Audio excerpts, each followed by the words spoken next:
Bien, voy a empezar la rueda de prensa antes de entrar en las cuestiones relativas a la Junta de Gobierno, hablando del tema del verano, que es el convenio que han firmado o que van a firmar la Universidad de Santiago con el tema de medicina. En primer lugar, y ante la pretensión que tiene el Sergas y la USC de adscribir de inmediato todos los hospitales y centros sanitarios de Galicia a la USC, incluidos los hospitales universitarios de A Coruña y de Ferrol, que están adscritos exclusivamente a la UDC desde el año 2001, así como el complejo hospitalario de Vigo, entre otros, quiero manifestar como alcaldesa mi rotunda oposición a esta medida, que supone de facto apropiarse de todos los recursos sanitarios disponibles en Galicia para los estudios de medicina. El nuevo convenio Sergas-Universidad de Santiago de Compostela que pretenden aprobar implicaría que la docencia clínica de medicina sería impartida íntegramente por profesorado de la USC en todos los hospitales de Galicia. Y esto no es descentralizar, esto es recentralizar. Por lo tanto, le exijo al presidente de la Xunta que no dé un paso que supone romper con un acuerdo que ha funcionado durante 25 años, con un convenio que, de aprobarse, va contra los profesionales sanitarios de A Coruña, contra los docentes, contra el Instituto de Investigación Biomédica, el INIBIC, que está acreditado por la Carlos III, y, en definitiva, que va contra la ciudad de A Coruña. Y ya no es que no se le dé a la ciudad la titulación que reclama y que merece, es que se produciría un retroceso sin precedentes en lo alcanzado hasta ahora. Por lo tanto, exijo a la Xunta y al presidente de la Xunta que rectifiquen de inmediato, que no rompa con un consenso que respondía a la realidad de la comunidad y que den marcha atrás en esta recentralización totalmente arcaizante,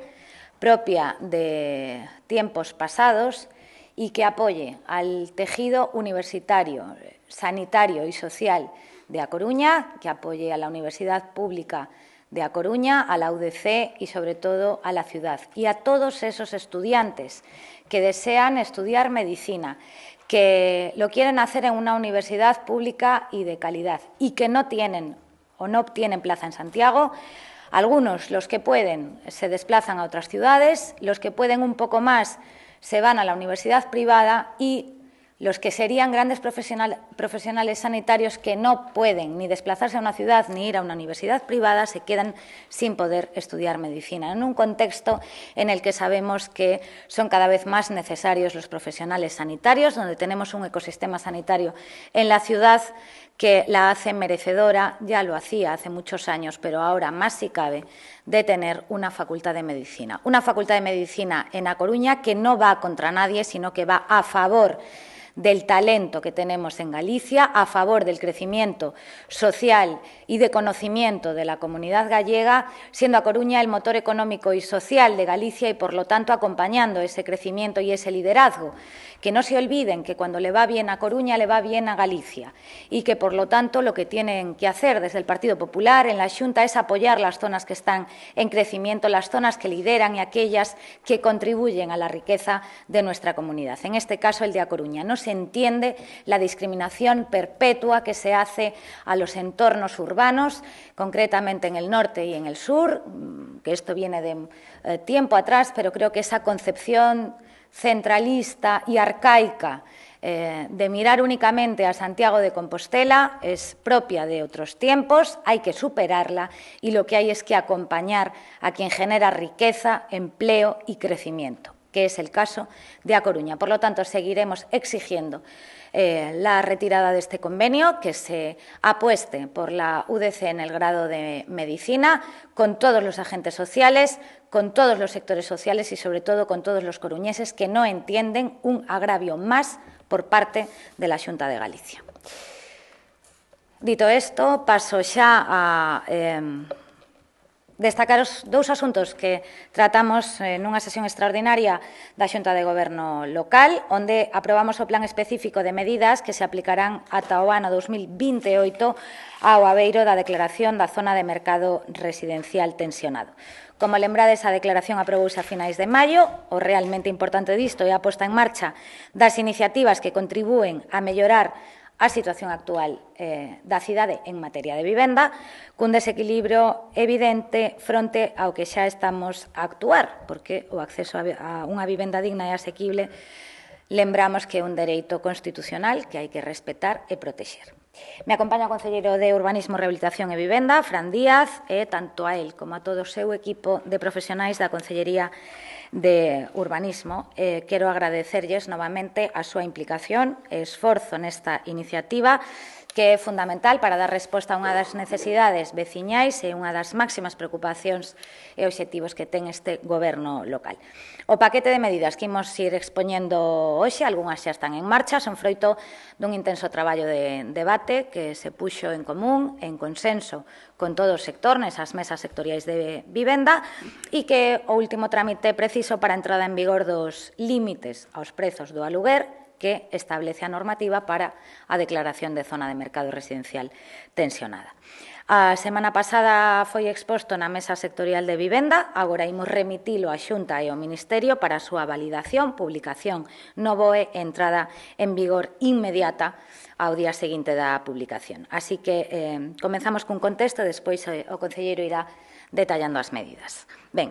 a día de hoxe, a Coruña conta cun parque de vivenda pública, ben sexa en propiedade pública ou de xestión municipal, de máis de 870 vivendas.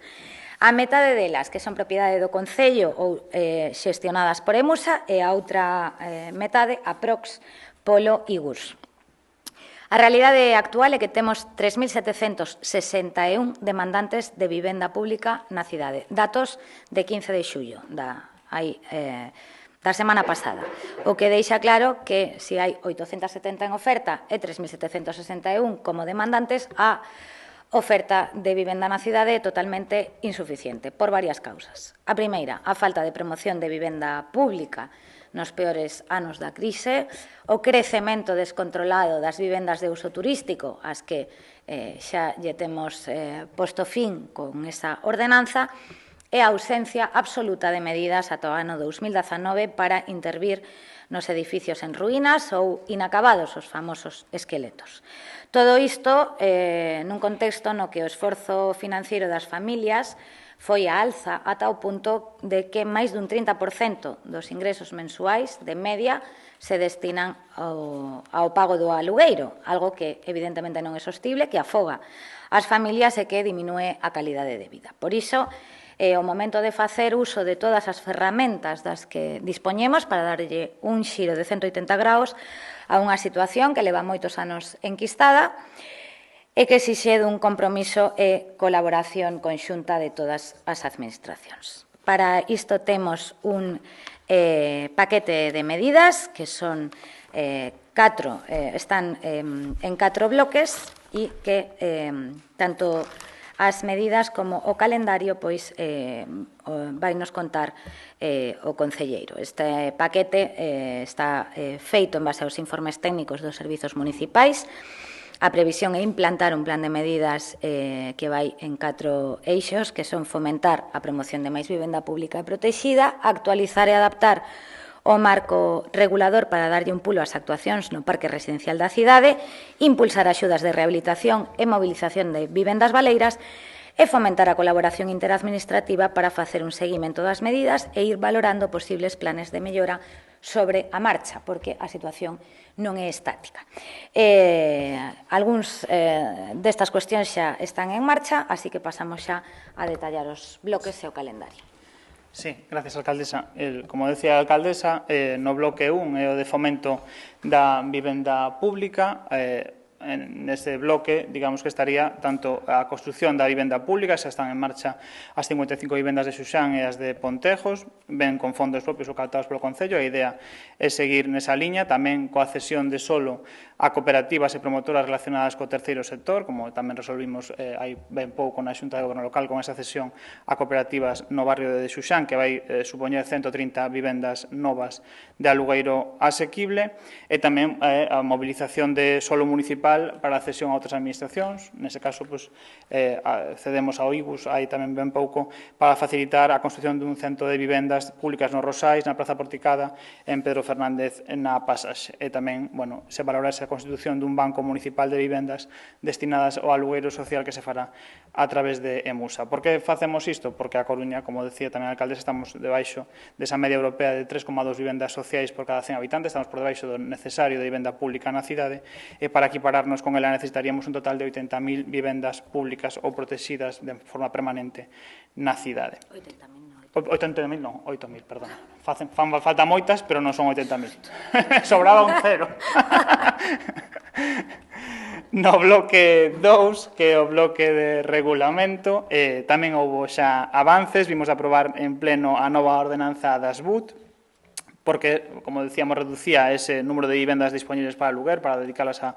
aluguer turístico, porque saturaba e incrementaba os custos para a prestación de servizos municipais. Temos tamén en marcha ese plan municipal de recuperación de ruínas que contempla sacar a poxa pública forzosa aos inmobles nos que as persoas propietarias incumpran as súas obrigas en materia de conservación e rehabilitación. Hai xa inmobles, como diximos máis dunha vez, con licencia, grazas a este plan, e que comezarán as obras canto antes, e a movilización de vivenda baleira que se fará a través de Emusa mediante cesión por parte de particulares para facilitar o alugueiro asequible. No bloque 3, no bloque de axudas, temos as axudas municipais de rehabilitación e accesibilidade que se viñan convocando. Nas seguintes convocatorias estará sobre a mesa que estén directamente vinculadas ao fomento de vivendas de alugueiro asequible e a incorporación de aluguer de vivendas baleiras. A idea de dar axudas a aqueles propietarios que poñan en aluguer asequible vivendas que estén baleiras neste momento. Como digo, ademais, axudarase a parte con axudas a rehabilitacións, buscarase tamén a forma de pagar pólizas de seguro de impago e multirrisco para facilitar que esos propietarios que queiran poñer esas vivendas en alquiler, e estudiaránse tamén bonificacións fiscais para os propietarios que as incorporen ao mercado de alugueiro asequible. E, por último, o bloque 4, que é o bloque de colaboración interadministrativa. O que vimos facer é a creación dun rexistro de demandantes de vivenda de alugueiro social na cidade. En principio, ese rexistro vincularase co que está o Instituto Galego de Vivenda de Solo. A regulación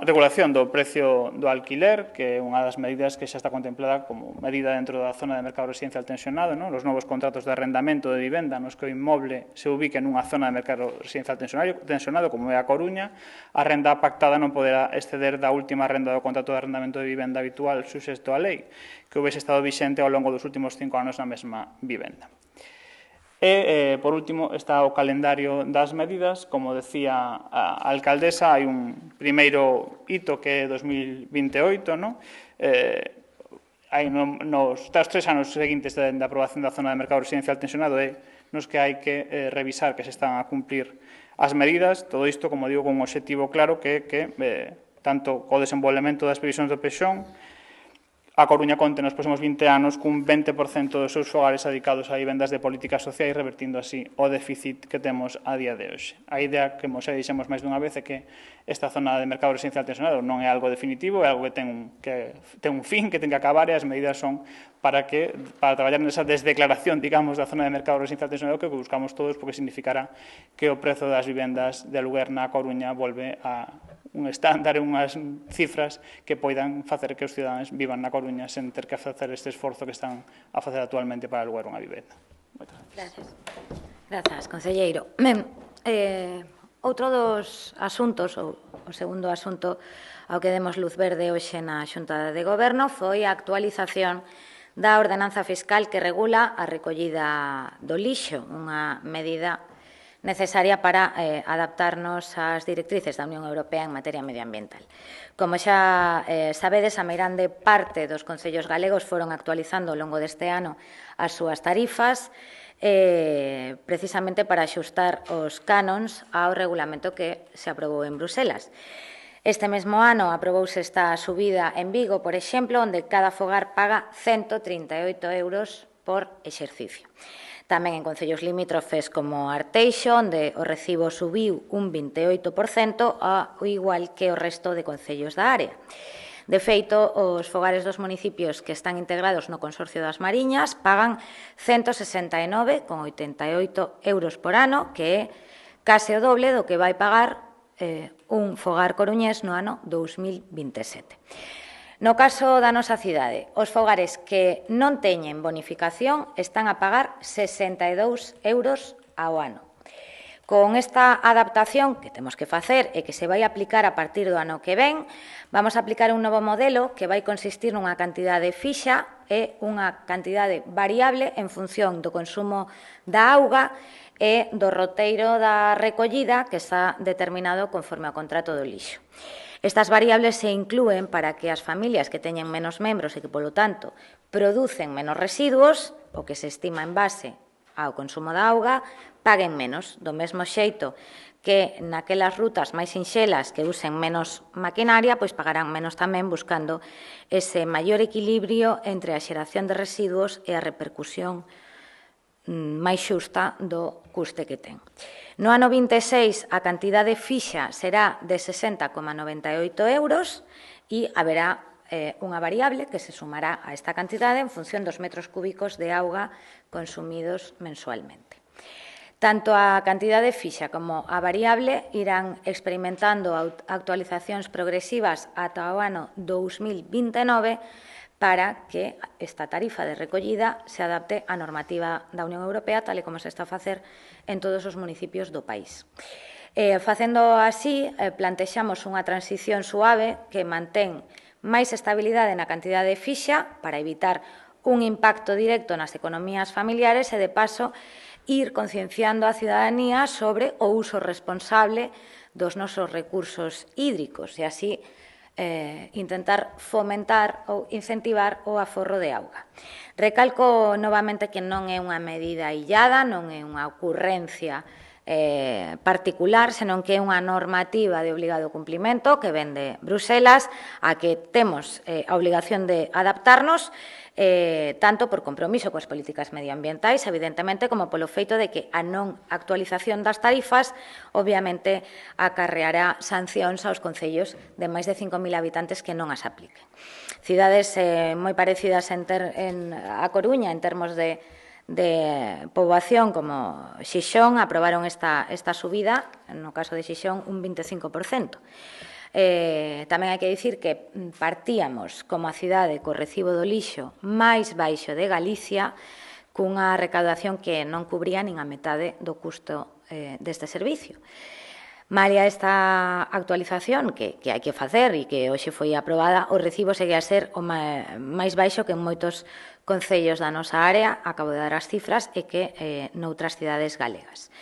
E a media calculada que pagará un fogar da Coruña no ano 27 estará en torno aos 90 euros anuais, moi por debaixo, insisto, de algunhas outras cidades que poden ver aí, como Vigo, 138, Granada, 153, Madrid, 148, ou Arteixo, case 170 euros.